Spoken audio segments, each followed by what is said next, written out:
네, 안녕하세요. 반갑습니다. 코인아빠입니다. 자, 오늘은 이 세 가지 이슈를 가지고 좀 영상을 좀 준비를 해왔습니다. 이 첫 번째로는 이제 우리가 과거에 이더리움이 왜 상승을 했고 왜 하락을 했는지를 우리가 분석을 해야 이더리움이 앞으로 어디까지 올라갈 수 있는지, 그리고 어느 구간에서 단기적으로 어떤 흐름들이 나올 수 있는지를 우리가 예상해 볼 수가 있습니다. 그래서 최근 한 2, 3주간의 이더리움에 대한 흐름들을 우리가 같이 분석을 해보면서 앞으로 이더리움이 어떻게 움직여줄 수 있는지에 대해서 한번 전망을 좀 같이 분석을 해보는 시간을 갖도록 하고요. 그리고 두 번째로는 이제 이번 주에 FOMC 일정이 있게 되고, 그리고 미중 정상회담까지 있게 되죠. 그런데 여기서 새로운 이슈가 한 가지 부각될 가능성이 높다라고 생각을 합니다. 그렇게 된다면 이런 이슈들이 부각이 되었을 때 이더리움이 다시 한 번 더 강세를 보일 수 있게 되는데, 과연 어떤 이슈가 어떻게 가능성이 높을 수밖에 없는지, 과연 어떤 이슈가 이렇게 부각이 될 수 있는지에 대해서 좀 더 같이 알아보는 시간을 갖도록 하고요.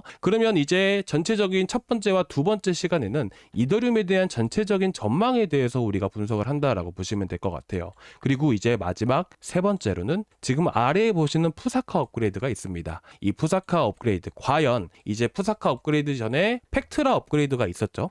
그리고 마찬가지로 덴쿤 업그레이드도 같이 있었습니다. 그래서 과거의 이더리움의 흐름들을 여러분들과 같이 분석을 해보게 되면서 결국 이 업그레이드가 있기 전에 한 달 전부터 해서 반영이 되어 왔습니다. 2024년 3월 달에 덴쿤 업그레이드가 있었고요. 그 업그레이드 이전부터 해서 이더리움의 가격이 반영이 되었었죠. 그래서 이더리움에 대한 흐름들, 그리고 마찬가지로 덴쿤 업그레이드도 마찬가지로 업그레이드를 하게 되면 수혜되는 코인들이 분명히 있게 됩니다. 그래서 이번에 팩트라 업그레이드가 진행이 되었을 때 어떤 알트 코인들이 수혜가 될 수 있는지, 이 세 번째 이슈까지 좀 준비를 했는데요. 문제는 이 세 번째 이슈는 좀 많이 영상이 길어질 수 있는 부분들이어서 제가 저녁에 영상을 한 개 더 준비를 해서 저녁 시간대 업로드를 해드릴 거니까 오늘 영상 끝까지 시청해 주시기 바랍니다. 그러면 오늘 영상 또 구독과 좋아요 한 번씩 부탁드려도 될까요? 자, 오늘 영상도 구독과 좋아요, 전체 알람 설정까지 꼭 부탁드리도록 하겠습니다. 자, 그럼 오늘 첫 번째 시간부터 한번 또 살펴보도록 할 텐데요. 제가 주말 동안에도 여러분들께 말씀을 드렸지만 무역 협상의 시작과 그리고 중간 결과에 대해서 계속해서 여러분들께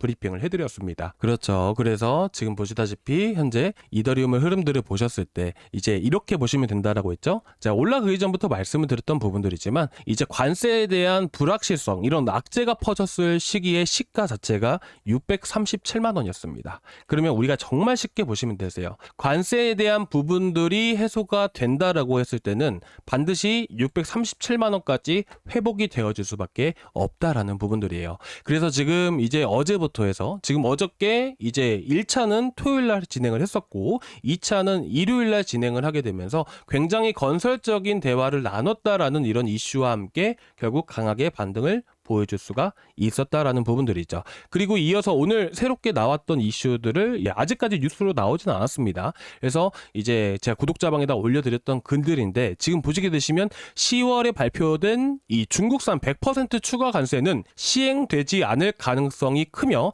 양국은 안보 협정 협력도 논의를 합니다 라고 되어 있습니다. 이걸 누가 얘기를 했죠? 미국의 재무장관, 상당히 신뢰가 있는 발언들이죠. 그래서 미국의 재무장관인 스콧 베센트가 이에 대한 언급들을 하게 되면서 확실하게 어떻게 반영이 되고 있다? 현재 무역 협상은 원활하게 잘 마무리가 될 가능성이 높아졌다라는 부분들이에요. 그렇다 보니까 제가 방금도 말씀드렸다시피 관세에 대한 영향으로 인해서 637만 원부터 해서 급락을 보여줬던 이 하락분이 관세 이전으로, 자, 악재가 반영되기 이전 가격인 637만 원까지 강하게 반등을 보여줄 가능성이 높아졌다라는 부분들이에요. 자, 그러면 현재 단기적인 흐름들로 봤을 때는 앞으로 어떤 흐름들을 보여주게 된다? 637만 원까지 가겠지만 위쪽에 매물들은 분명히 있기 때문에 현재 위치에서 이런 640만 원대 구간에서부터 단기적인 횡보 가능성이 높아졌다라고 여러분들이 보시면 됩니다. 그러면 현재 위치에서 보셨을 때는 어떻게 보면 지금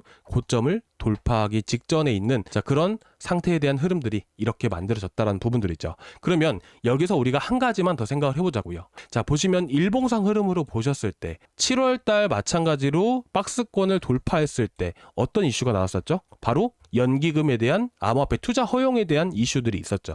그리고 7월 달에는 어떤 이슈가 있었나요? 바로 크립토 위크에 대한 이슈가 퍼지게 되면서 급등을 보여줬습니다. 이 두 가지 이슈들은 모두 미국의 정책과 관련될 수가 있었고요. 그리고 마찬가지로 이번에 당연히 관세로 인해서 640만 원대까지 올라와 주겠지만 여기서 결론만 주고 말씀을 드리면 관세로 인해서 680만 원 구간들을 돌파를 하진 않을 것이다. 당연히 이 박스권을 돌파하기 위해선 새로운 하나의 이슈가 필요하다라고 여러분들께 말씀을 드리고 싶어요. 그에 대한 이슈로 저는 ETF라고 생각을 하고 있는데 ETF 이전에 제가 아까 두 번째 시간에 말씀드린다고 했던 새로운 이슈가 다시 한 번 더 반영이 된다고 한다면 이제는 640만 원이 아니라 670만 원대까지도 훌쩍 넘어갈 수 있다. 그 이슈를 지금 말씀을 드릴 건데 오늘 나왔던 이 이슈에 대해서 먼저 살펴보기에 앞서서 현재 이더리움에 대한 고래들 흐름부터 한번 체크를 해보겠습니다. 자, 지금 보시는 것은 이더리움의 CBD입니다. 제가 누누이 말씀을 드렸지만 어떤 코인이든 간에 단기적인 흐름들을 볼 때는 CBD를 보셔야 돼요. 이 CBD 중에서도 가장 많은 매수세를 드러내는 이 주황색 고래를 보셔야 된다는 것이에요.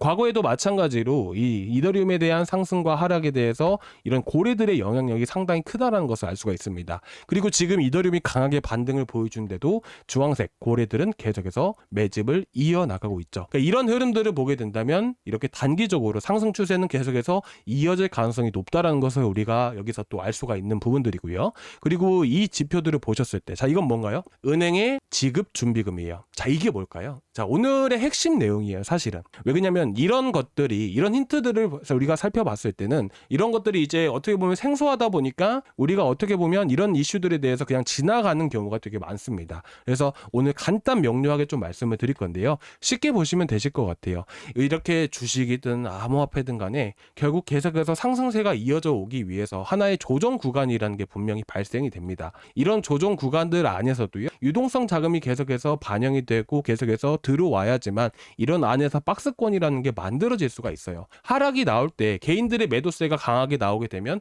이런 박스권도 이탈하게 되면서 크게 하락하는 경향이 상당히 강합니다. 그거를 우리가 대표적으로 알 수 있는 부분들이 알트코인을 통해서도 충분히 알 수가 있죠.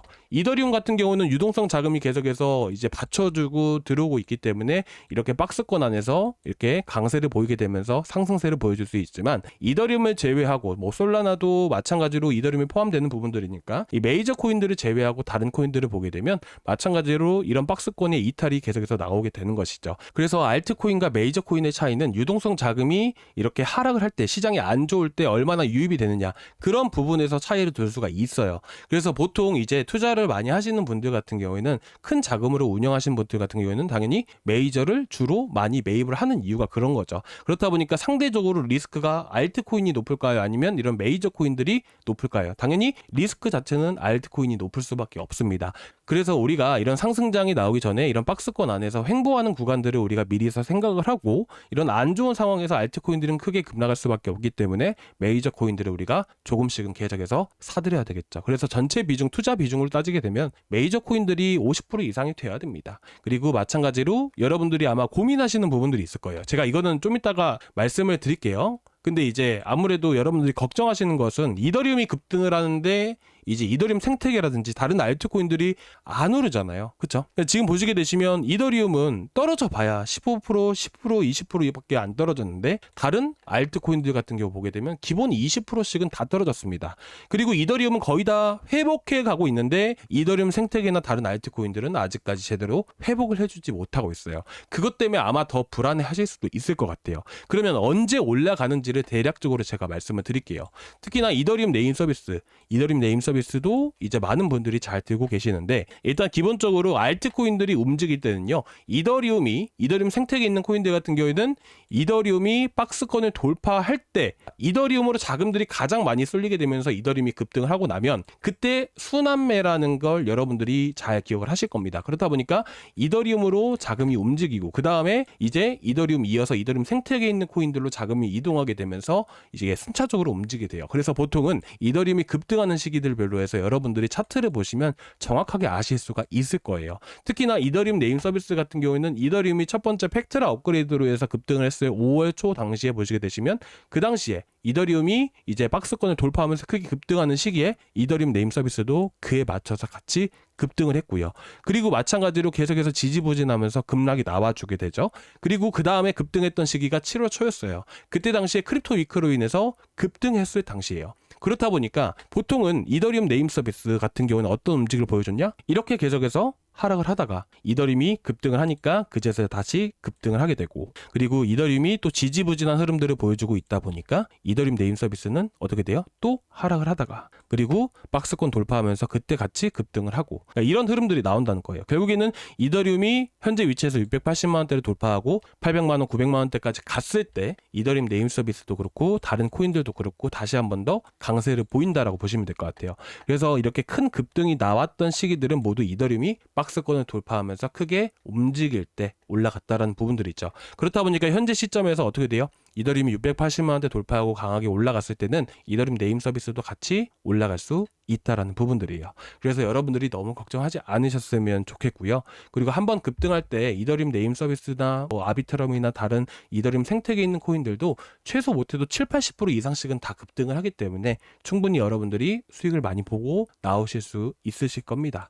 그래서 여러분들이 알트코인에 대해서는 이런 식으로 여러분들이 보시면 되실 것 같고, 가장 중요한 새로운 이슈에 대해서 뭐 좀 말씀을 드리도록 하겠습니다. 자, 우리가 최근 들어서 이렇게 제가 양적 긴축에 대해서 말씀을 드린 적이 있어요. 몇 달, 몇 수개월 내로 해서 양적 긴축을 중단을 할 수 있다라고 말씀을 드렸었잖아요. 그렇죠. 근데 이 양적 긴축 중단 이슈가 이제 이번 주에 나올 확률이 저는 되게 크다라고 생각을 합니다. 지금 보시는 자료는 이제 트위터에 나왔던 하나의 자료인데 이 내용들을 같이 한번 더 살펴보도록 하겠습니다. 이 차트는 뭐냐면 은행 지급 준비금입니다. 현재 2023년 1월치 수준만큼 떨어졌다라는 부분들이죠.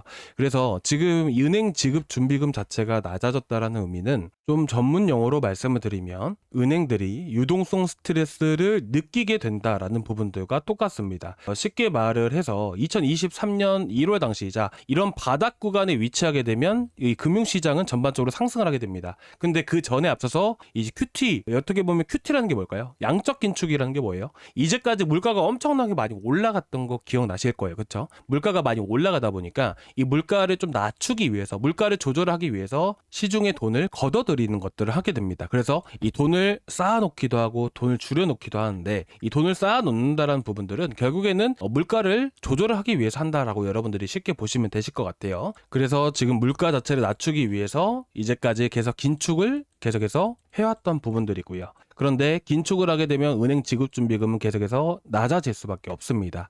그리고 이 은행의 지급준비금을 일부 유지를 해줘야 되는데, 지급준비금 자체가 낮아진다는 것은 시중의 대출 자체를 어렵게 만든다라고 여러분들이 보시면 될 것 같아요. 그럼 시중에 돈이 필요하면 대출을 해줘야 되는데 대출 자체가 막히게 된다면 어떻게 될까요? 시장에 돈이 풀어져야 되는데도 불구하고 돈이 못 풀어지는 그런 상황들이 발생되는 것을 유동성 스트레스라고 얘기를 하게 됩니다. 그렇다 보니까 은행들이 대출을 해줘야 되는데도 불구하고 단기적인 대출마저도 막히게 되다 보니까 금융시장 전반적으로 긴장 신호로 여겨지게 돼요. 그런 상황에서 그나마 이 은행 지급준비금을 늘릴 수 있는 방법이라는 게 어떻게 보면 TG 잔고에서 돈을 풀어놓는 방법밖에 없긴 한데, 어쨌든 이런 상황에서는 결국에는 어떤 흐름들이 나오게 되냐면 결국 이제 양적 긴축 할 때, 예를 들어서 700억 달러 규모로 해서 계속해서 한 달에 시중의 유동성을 끌어올렸다라고 하게 된다면 결국에는 이것들을 낮추게 됩니다. 뭐 500억 달러든 300억 달러든 계속해서 낮추게 돼요. 그럼으로써 시중의 유동성을 어느 정도 유지를 해주게 된다라는 부분들이에요. 그런데 지금 과거에 그냥 결론부터 말씀드리면 2023년 1월달 수준으로 떨어졌다라고 했잖아요. 그 당시에도 QT 수준을 어느 정도 조절을 해줬어요. 그렇다 보니까 이더리움 같은 경우로 제가 예시를 들어서 말씀을 드리게 된다면 이 당시 바닥이 형성됐을 위치가 바로 2023년 1월달이었습니다. 마찬가지로 지금 똑같은 수준의 지금 현재 위치에 있다라는 부분들이죠. 강하게 이전처럼 반등을 보여줄 수 있다. 어떤 이유로? QT 종료라는 이유로. 과거 수개월 내로 QT 종료를 한다고 했지만, 양적 긴축을 종료한다라고 했지만, 현재 상황에서 지금 TGA 잔고, 자, 제가 조금 어렵지만 뭐 그래도 최대한 쉽게 여러분들께 말씀을 드릴 건데요. 자, 이거는 뭐냐면 TGA 잔고고요. 이거는 뭐냐면 은행의 지급준비금이에요. 이걸 한데 모아서 제가 차트로 똑같이 만들어 봤는데, TGA 잔고와 은행의 지급준비금은 어떻게 된가요? 반대되는 흐름들을 보여주고 있죠. 그러면 현재 QT 종료가 왜 기대가 되냐면, 이 TGA 잔고에서 돈을 풀게 되면 은행 지급준비금이 마찬가지로 올라가게 됩니다. 근데 지금 현재 TGA 잔고라는 것은 미국의 재무부 잔고예요. 근데 지금 미국은 어떤 상태죠? 셧다운이 된 상태란 말이에요. 셧다운이 된 상태에서 돈을 풀 수가 있을까요? 재정 지출을 풀 수가 수가 있어요? 확대할 수가 있어요? 안 되죠. 미국 정부가 지금 멈춘 상태잖아요. 공장이 가동되지 않은 상태가 셧다운이잖아요. 그렇죠? 미국 정부가 아무것도 못하고 있는 거예요. 돈을 풀고 싶어도 돈을 풀지 못하는 상태라는 부분들이죠. 그러면 여기서 연준이 할 수 있는 거는 큐티 종료가 이거 하나밖에 없습니다. 그래서 시장이 더 강하게 받쳐주고 움직일 수가 있다는 거예요. 큐티 종료가 했을 때는. 그래서 이런 것들이 이슈가 된다라는 부분들이죠. 그래서 지금 이번 주 FOMC 금리 결정 회의 때 그 당시에 큐티 종료를 선언할 가능성이 있다라고 생각을 해요. 그래서 현재 보시게 되시면 관세로 인해서 다시 한 번 더 강세를 보이고 있지만, 그렇죠? 관세로 인해서 지금 강세를 보이고 있습니다. 그러면서 640만 원대까지 바로바로 회복되어 줄 가능성이 높다라고 생각을 해요. 근데 여기서 큐티 종료를 선언을 한다라고 하게 된다면 여기서 한 번 더 상승하는 흐름들을 볼 수가 있을 것 같습니다. 그래서 지금 시기가 어떻게 보면 추가 매수의 시기이자 신규 매수도 나쁘지 않다라고 생각을 해요. 근데 현재 가격에서 하시기보다는요, 대략 마이너스 2% 정도 조정이 나오는 시기들이 분명히 올 겁니다. 그때 여러분들이 접근을 하시는 게 좋다라고 생각을 해요. 지금 이제 간단하게 좀 보면서 말씀을 드릴게요. 이드름의 단기적인 흐름들은요, 이 고래들의 단가로부터 형성이 되게 됩니다. 그래서 그 기준점 자체가 고래들의 단가 구간들이 넘어가게 되면 상승 추세로 전환되고요. 반대로 고래들의 단가를 또 강하게 지지해주는 역할들을 또 하게 되고요. 그리고 최근 같은 경우도 지금 마찬가지로 고래들의 단가 구간들 여기죠. 그래서 이런 구간들이 이탈하게 되면 급락이 나오게 되고, 반대로 고래들의 단가를 회복을 해주면 다시 단기적인 상승 추세로 연결되죠. 근데 지금 현재 상황은 어떻죠? 고래들의 단가를 넘어간 수치입니다. 그렇죠? 그래서 지금은 벌써 한 2, 3일 정도 양봉을 띄고 있기 때문에 조금 한 차례 조정이 나와줬을 때 한 마이너스 2% 정도 조금은 떨어졌을 때 여러분들이 추가 매수 자리를 노려보시면 좋으실 것 같아요. 그래서 좀 더 내려왔을 때 저희가 구독자방에다가 말씀을 드릴 거니까 여러분들이 고정 댓글란에 있는 구독자방도 한번 참고해서 보셨으면 좋겠습니다. 자, 오늘은 여기까지 좀 준비를 해왔습니다. 좀 말이 좀 어렵고 좀 생소할 만한 이런 지표들을 가지고 와서 말씀을 드렸지만 제가 결국에는 여러분들이 투자하시는데 정말 도움이 되실 수 있는 내용들 위주로 해서 제가 준비를 해온 거라서 여러분들이 잘 참고해서 봐주셨으면 좋겠습니다. 자, 오늘 저녁 영상에는 팩트라 업그레이드와 관련돼서 좀 더 쉽게 여러분들 영상을 좀 준비를 해왔으니까요. 저녁 영상도 같이 시청해 주시면 감사드리도록 하겠습니다. 자, 오늘 여기까지 준비했고요. 다음 시간에 또 뵙도록 하겠습니다. 감사합니다.